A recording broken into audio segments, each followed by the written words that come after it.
Good evening, parents. Hope you're doing well. This is Monday night, and I am going to walk you through how to get through the CHARMS office website. So if you want to, you can open up any of your browsers. I'm on a Mac, so I'm using Safari, but I have found that Chrome works the best on a PC. Internet Explorer doesn't like to speak to this website very well, so if you could have Chrome, Google Chrome, that is a free browser that you can download. So once you get to the website, it's you just type in charmsoffice.com, and you can go there. There's going to be a certain point where where 8th graders do not need to continue watching the video, and I'll make sure that I say that at that time. So what you do to log in is you're going to enter login, which is green right here. Come down to parents, student members. Click on there. Our passcode is Santa Fe MS Band. Just like that, and then you're going to press enter CHARMS, and then this is just going to take you to a general area where any Santa Fe Trail band student can enter. But in order to get to your actual students area, what you're going to want to do is to type in their password, which their password is their Santa Fe Trail student ID. Now I know there's been a lot of Apple IDs, passwords, all this different things, but this is the password that's in student view, parent view, or on their printed schedule that they got the very first day of school. It's normally a 5 or 6 digit number with no zeros in front of it. So I'll type that in, and then what you're going to do is press enter, and this brings you into your student's personal information area.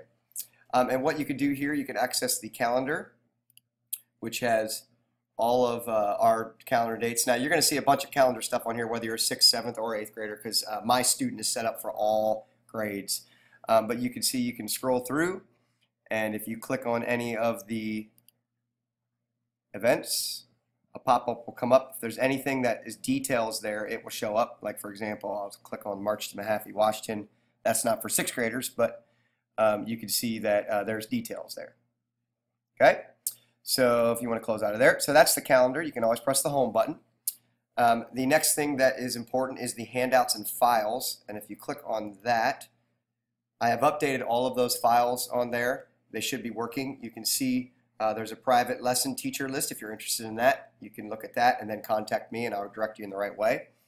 Orientation papers are in there, both English, Spanish for 6th, 7th, and 8th. The medical release form, which you don't need that until later in the year. But then there is our handbook here. If you click on that, you can actually access the handbook. And if you have not turned in this page right here, that would be awesome.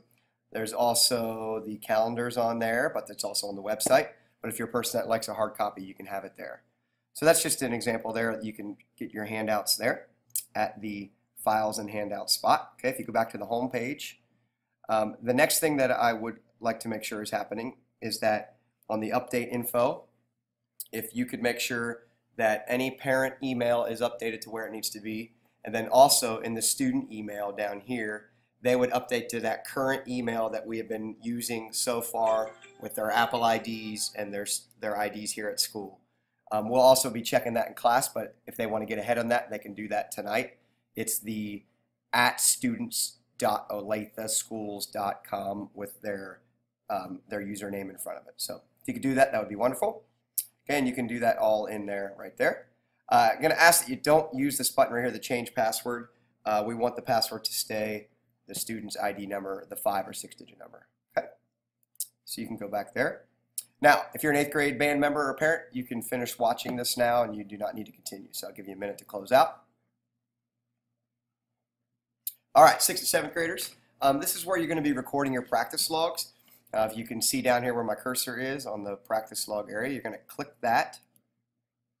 And my suggestion is to have your iPad up beside you while you're practicing. That way when you're done, you can put in here exactly what you're practicing. So today's date's August 31st. Okay, if you do click there, it will change the date. So let's say, you know, it is Tuesday tomorrow and you practiced today, you forgot to enter it, you could come back and enter it there on the 31st. But we're going to click the 31st. And let's just say that I'm a 7th grader and I practice Stars and Stripes Forever. You could abbreviate that if you wanted. You could go back and put Maybe you could put just stars, or you could put SSF If you're a sixth grader, we're doing line 18, we're doing line 20, 21, okay? It's pretty self-explanatory there. You just put the title there. The tempo does not need to be put in this area. We don't need to worry about that tempo just yet. And then let's just say I did line 18 and I practiced tonight. I did 25 minutes. You put it there and you'll push the enter time and it shows up down here. Now, if I accidentally made a mistake there and I screwed up, it wasn't 25, it was say 30 minutes. You just push the X. It's going to ask you if you want to delete it. Yes, okay. And then you just simply put something else in there. Just like that. Okay? So it'll record that and it automatically shoots it to me, and there's a big list that I have, and I'll be able to record that in the grade book. Just make sure everybody is up to their practice time.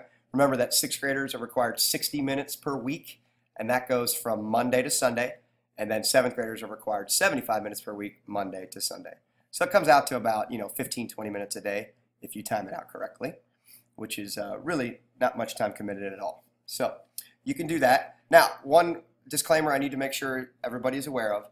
On Sunday night at 11:59 p.m., that's right before Monday, if you do not put your practice time in and then you forget and you come in on Monday and do it, it will not show up on the correct week. I have no, CHARMS will not let me change that. We have emailed them, the Olathe district has, and a bunch of other districts, and they've yet to do that. So it's important that you get your practice time into the computer before Monday morning. That means Sunday night at 11:59 p.m. Now, hopefully nobody's up at that time, but it is really, really important. Otherwise, it gets very, very confusing, and we're going to have to sit down and kind of go through your practice time to make sure that you have it on the right week and you're not too much here or not enough there. So it's very, very, very, very important that you are clear on that. Okay. After that, you don't need to push anything else. Once you input it, it should be good to go. It shows me and it'll start to list, and then it shoots it right to me. So, okay. So that's how you enter practice logs.